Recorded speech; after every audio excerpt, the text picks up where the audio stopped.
இப்போது third table, அதாவது மூணாவது வாய்ப்பாடை பார்க்கலாம். ஓர் மூணு 3, இரு மூணு 6, மும்மூணு 9, நான் 3 12, ஐ 3 15, 6 3 18, 7 3 21, 8 3 24, 9 3 27, 10 3 30, 11 3 33, 12 3 36, இப்படி போயிட்டே இருக்கும். இதில் பேட்டர்ன் வந்து ஒரு 6 நம்பர்லேயே ரிப்பீட் ஆகிடும்.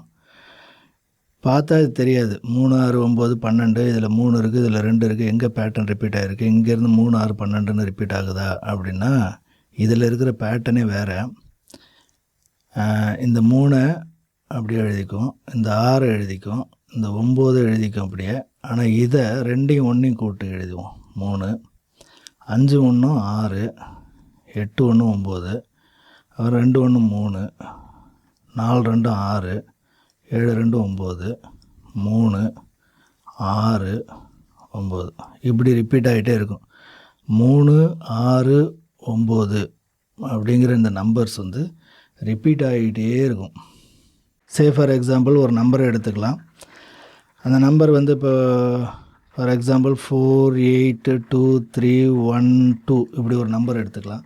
இந்த நம்பர் 3ஆல் வகுப்படுமா வகுப்படாதான்னு எப்படி கண்டுபிடிக்கிறதுனா இதை கூட்டணும். 2 1 3, 3 3 6, 6 2 8, 8 8 16 4 20.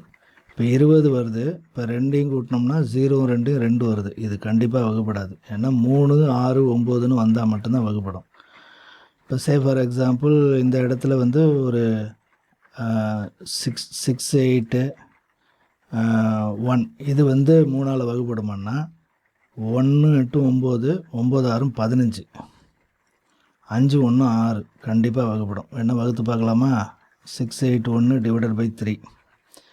இப்போ 2 3 6, 8ல் 2 3 6, 6ல் மிச்சம் 2 1 7 3 21 கண்டிப்பாக வகுப்படும். ஸோ இதுதான் இதில் இருக்கிற ட்ரிக்கு. நம்பர் பேட்டர்ன் இருந்ததுன்னா நம்ம வந்து ஒரு நம்பரை அனலைஸ் பண்ணுறது ஈஸி.